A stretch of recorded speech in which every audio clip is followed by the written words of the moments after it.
Seorang pria menekan gua iblis sendirian selama 100 tahun demi melindungi kekaisaran. Namun orang yang dihormati dunia adalah orang lain. Sedangkan dia ditinggalkan seperti anjing liar di daerah kumuh. Hanya karena dia dianggap penyihir hitam yang membawa sial. Namun yang mereka tidak tahu adalah, orang yang membawa kedamaian bagi dunia ini, bukanlah sang pahlawan yang baru kembali dengan kemenangan. Melainkan aku, orang yang dianggap sial ini. Alasan aku tidak diterima oleh dunia adalah karena wanita suci yang tampak suci di depanku ini sebenarnya adalah iblis yang suka memfitnah. Aku telah menepati janji kita. Tolong kembalikan aku ke duniaku semula. Mendengarnya, sang wanita suci tersenyum palsu dan pura-pura menahanku. Tapi dunia ini, tidak ada hal yang bisa membuatku rindu, kecuali janji manismu yang kosong. Bisakah kamu memberiku ceker babi goreng dan budaya 2 dimensi? Melihatku seperti otakku akut, wanita suci pun terdiam kehabisan kata. Tak punya pilihan. Dia pun menyetujui permintaanku. Tapi untuk kembali, aku harus melepaskan perlindungan dari wanita suci. Namun perlindungan itu, sebenarnya hanyalah belenggu yang membuatku tidak bisa melawan.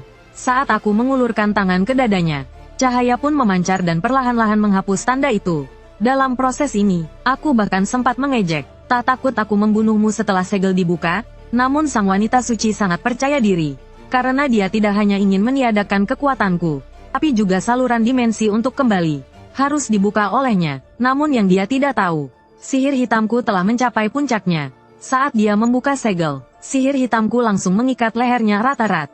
Lalu aku melemparkannya jauh ke sana. Meski dia terlihat kesal, dia tetap bersikap seolah semuanya terkendali. Namun sedetik kemudian matanya tampak terkejut. Aku ternyata membuka saluran dimensi sendirian. Akhirnya dia mulai panik. Sebelum pergi, aku pun menunjukkan sebuah gestur persahabatan internasional, mengancamnya untuk tidak mendekatiku lagi. Kalau ketemu, aku akan hajar lagi. Setelah aku pergi, wanita suci itu hanya bisa marah dalam istana. Sementara aku berhasil kembali ke bumi di detik berikutnya. Tapi kali ini teleportasi itu nyaris membuatku mati. Pengalaman mengerikan seperti itu, tak ingin aku ulangi untuk kedua kalinya. Saat aku gemetar berdiri perlahan, aku baru menyadari, diriku telah kembali ke kamar lamaku. Dan smartphone di meja, langsung menarik perhatianku. Sentuhan yang kurindukan ini tak mungkin salah. Hahaha, akhirnya aku lolos dari neraka itu. Saat aku membuka game, ingin kembali menikmati dunia 2D. Ternyata ponselku tidak ada jaringan. Dengan terpaksa aku lari ke jalan mencari sinyal. Tanpa kusadari aku sudah dikepung oleh tentara. Saat itu seekor serigala lapar selama 2,5 tahun menerjangku. Merasa ada hawa dingin di belakangku. Secara refleks aku ingin pakai sihir hitam. Namun ternyata, seluruh aliran magikku telah hilang. Tak punya pilihan. Aku tangkap kepala serigala itu dengan satu tangan. Lalu menekannya ke tanah dengan keras. Serigala itu langsung ko. Para tentara yang melihatnya pun terdiam membeku. Apakah dia manusia? Hanya dengan satu tangan menyelesaikan monster yang butuh satu pasukan untuk mengalahkan. Saat itulah aku menyadari ada yang tidak beres. Kenapa pemburu serigala dari dunia lain ada di bumi? Melihat aku bangkit berdiri, para tentara pun tegang. Tak lama kemudian aku dibawa ke zona aman. Padahal aku sama sekali tidak butuh. Di perjalanan, mereka melihat aku kebingungan. Lalu mulai menceritakan kejadian 10 tahun lalu. Saat monster mulai muncul dari penjara bawah tanah. Juga muncul sebagian orang dengan kekuatan luar biasa. Mereka yang bisa melawan monster disebut sebagai orang yang terbangkitkan, Awakeners. Dan militer pun memberikan mereka gelar sebagai prajurit spesial. Meskipun begitu, tentara itu tetap serius menceritakan situasi beberapa tahun terakhir. Tapi aku sama sekali tidak menyimaknya. Munculnya monster jangan-jangan membuat server game ditutup? Harus tahu. Aku bersusah payah kembali. Hanya demi game itu. Tiba-tiba aku menoleh. Bertanya serius pada tentara. Apakah staf perusahaan game masih bisa bekerja? Apakah ruang server aman? Tentara itu langsung kehabisan kata. Mengatakan dia tidak tahu pasti. Hanya bisa memberitahuku yang dia tahu. Sekitar 2 tahun lalu, pintu masuk ke dungeon tiba-tiba bergejolak. Meski sementara bisa ditahan, tapi militer makin tidak mampu menahan. Bahkan beberapa wilayah pemukiman pun jatuh. Aku hanya bisa memandangnya dengan kebingungan. Bro, aku tidak tanya itu. Aku cuma ingin tahu apakah perusahaan game masih aman. Lalu dia malah menanyakan umurku. Begitu tahu usiaku hampir 21 tahun. Dia pun berkata sudah saatnya wajib militer. Saat itulah aku sadar betapa parahnya situasi ini. Aku baru saja kembali, baru mau menikmati hidup santai dan menebus waktu main game. Tapi sekarang malah harus wajib militer. Dan itu selama 5 tahun. Saat itu juga, ponselku berbunyi dengan notifikasi pesan. Ternyata surat panggilan wajib militer. Dan aku harus melapor besok. Aku tidak percaya. Kupikir itu cuma spam. Tapi ini terlalu kebetulan. Tentara di sampingku berkata, melihat alamatnya. Sepertinya memang asli. Aku langsung tercengang. Sekarang masuk wajib militer tidak perlu tes kesehatan, dan hanya diberitahu sehari sebelumnya. Tentara itu terlihat canggung dan menjelaskan. Sekarang personel sangat dibutuhkan, jadi kebanyakan tes dilakukan di markas militer. Kalau tidak percaya, kamu bisa ke warnet dekat penampungan. Cek sendiri. Aku pun langsung terdiam. Di pikiranku hanya tersisa kata, warnet. Begitu sampai penampungan, aku langsung menuju ke sana. Setelah sesi bermain yang sangat memuaskan, aku merasa segar kembali. Puluhan tahun berlalu, game ini masih tetap menyenangkan. Setelah kenyang dan puas, aku mulai membuka berita online. Tak kusangka semua yang dikatakan tentara itu benar. Dan surat panggilan wajib militerku benar-benar untuk besok. Tapi dengan tubuhku yang sudah ditempa sedemikian rupa, dengan tubuh seperti ini, aku yakin tidak ada masalah. Lebih baik berselancar internet dengan senang hati. Keesokan harinya aku datang melapor ke militer. Banyak orang juga datang melapor. Tapi sebagian besar wajah mereka tampak murung. Saat itu terdengar pengumuman dari pengeras suara. Memerintahkan semua orang berkumpul di aula utama. Segera semua orang berkumpul di dalam, mendengarkan pengarahan dari instruktur. Tapi para instruktur ini sungguh lembut. Sangat berbeda dengan yang di dunia lain. Seharusnya aku membunuh dia sebelum kembali ke sini. Lalu kepala pelatih di atas panggung bertanya apakah ada yang ingin bergabung dengan unit Hunter. Perlu diketahui, perbedaan antara tentara biasa dan Hunter sangat besar. Bahkan prajurit Hunter level 2 punya gaji pokok 3 juta. Namun kerumunan di bawah tetap diam membisu. Karena meski uang banyak, nyawa lebih berharga.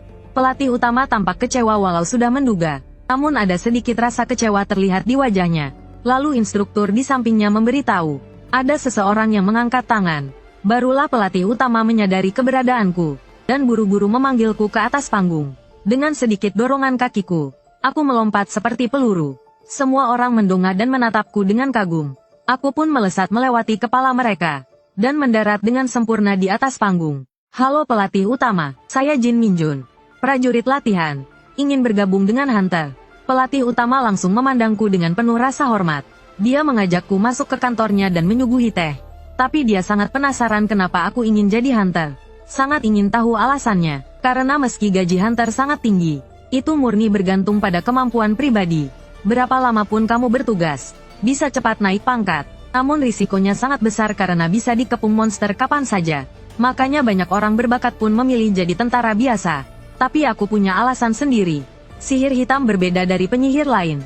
Tidak bisa memulihkan kekuatan dari elemen alam. Hanya bisa memulihkan lewat membunuh monster. Jadi kalau jadi Hunter bisa sekaligus menguatkan diri. Dan juga cepat naik pangkat serta kaya.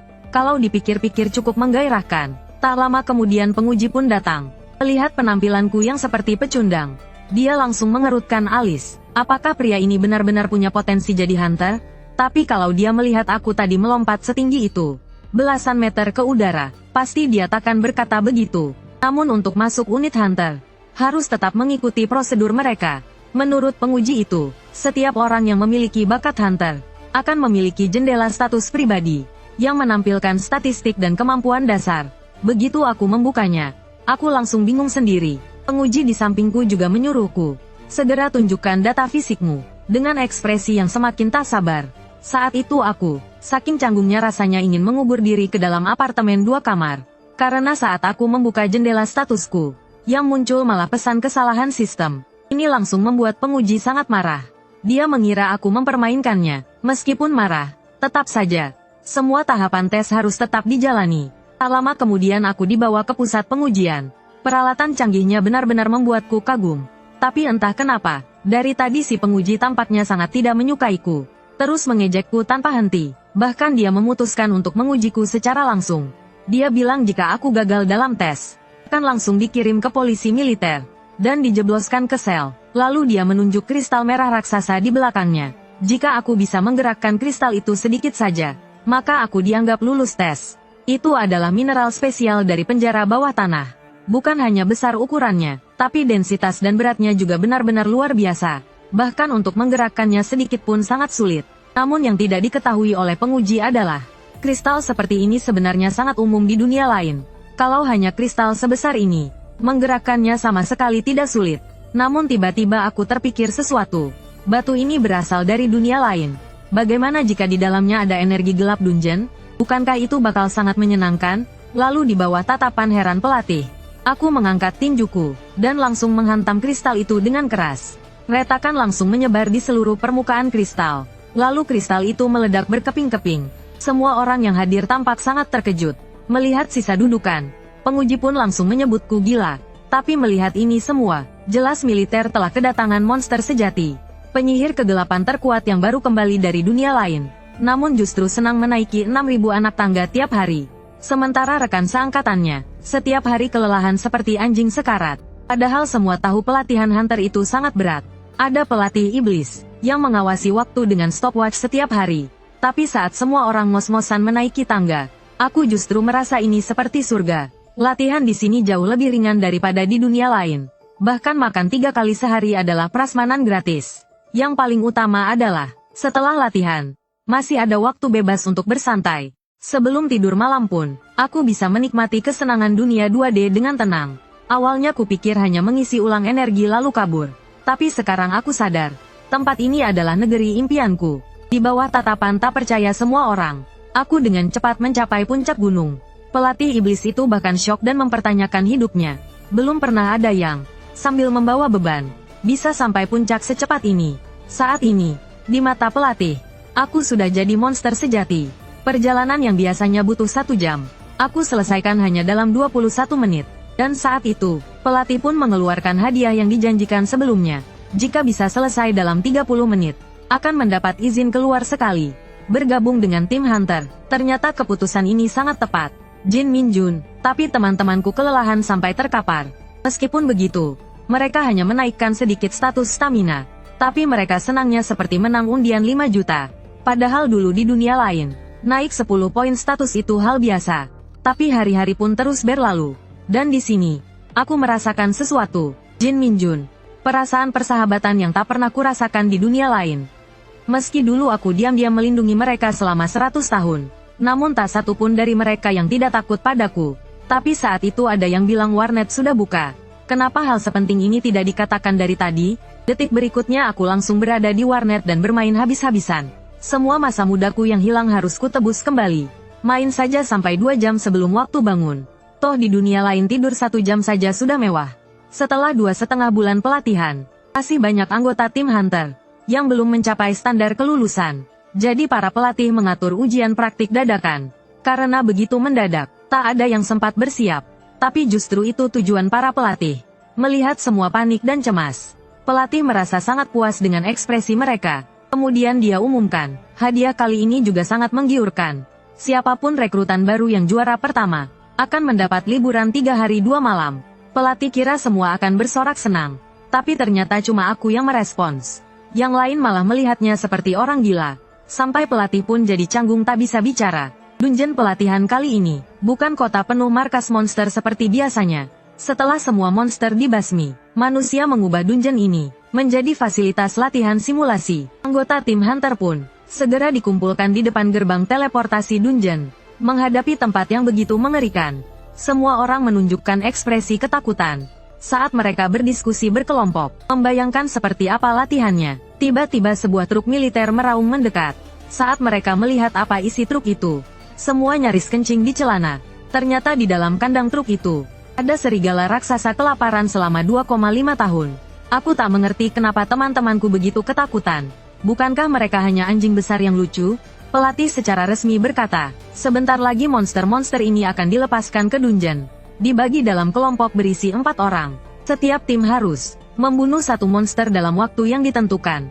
Tentu saja, untuk mencegah korban yang tidak perlu, semua tentara diberikan 1 set baju zirah khusus. Segera setelah pelatih memberi aba-aba, kandang para monster dibuka. Semua serigala pemburu langsung berlari menuju dungeon.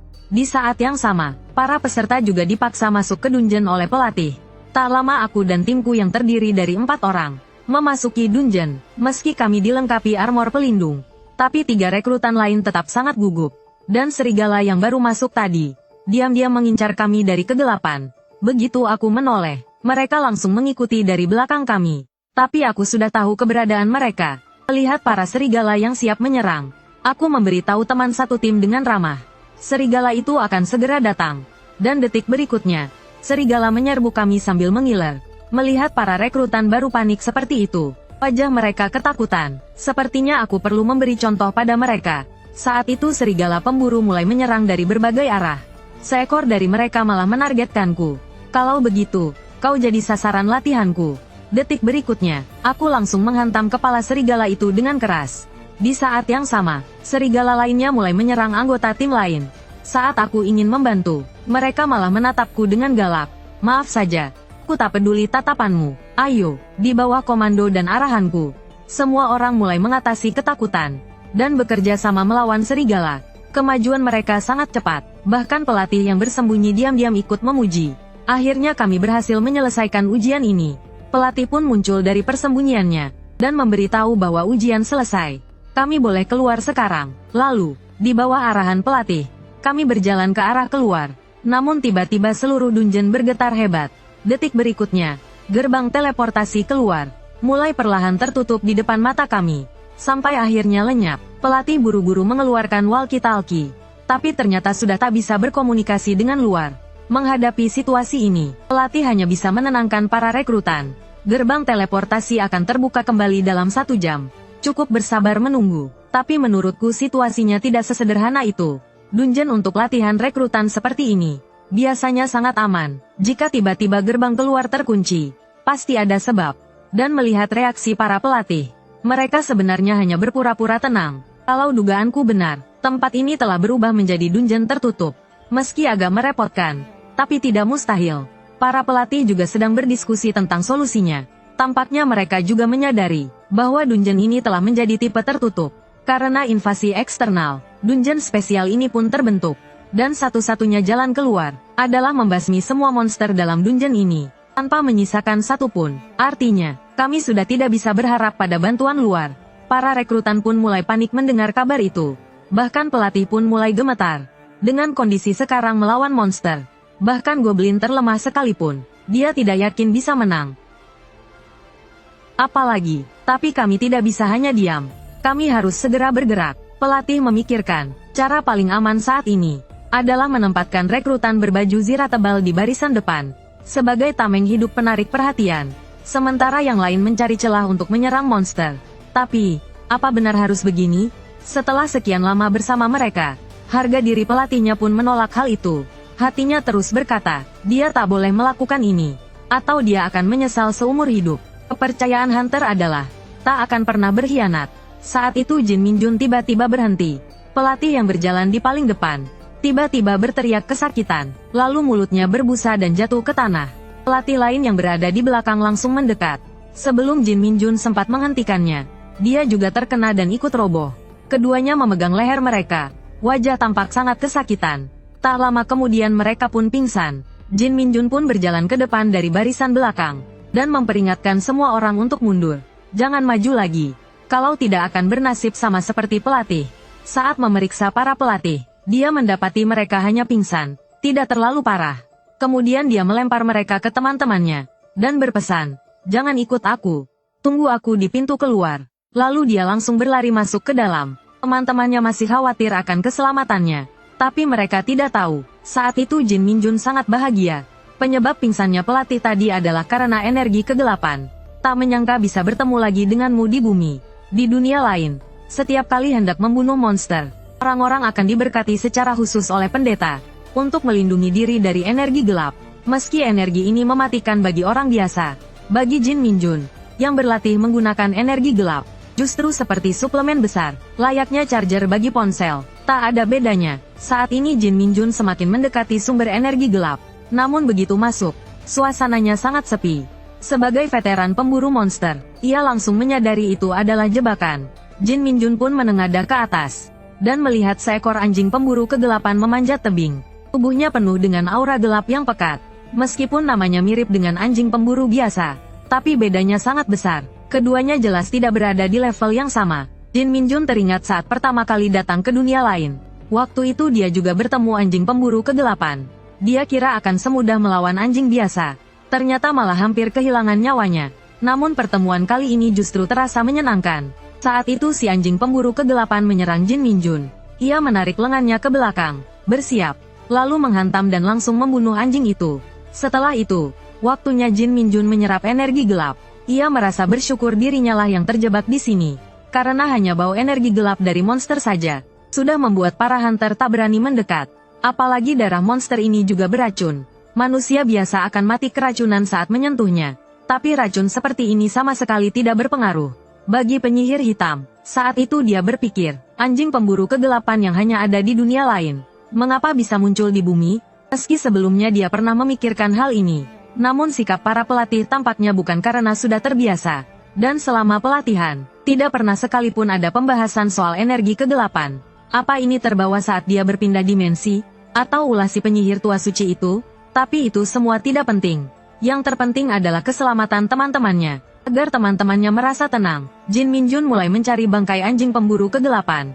Kalau tidak, sulit menjelaskan apa yang sebenarnya terjadi di sini. Saat itu, para pelatih perlahan membuka mata.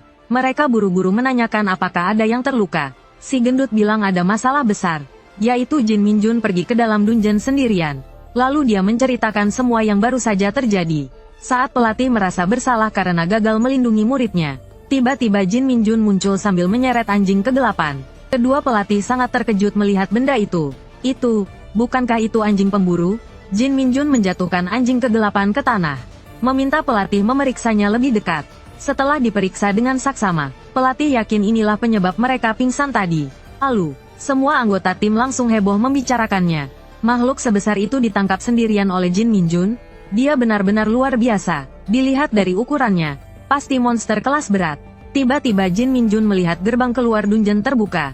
Saat itu pelatih menepuk bahunya dan bertanya, apakah benar dia menangkap anjing itu sendirian? Jin Minjun mengangguk. Kemudian pelatih menyuruh semua orang keluar lebih dulu. Dia ingin berbicara secara pribadi dengan Jin Minjun.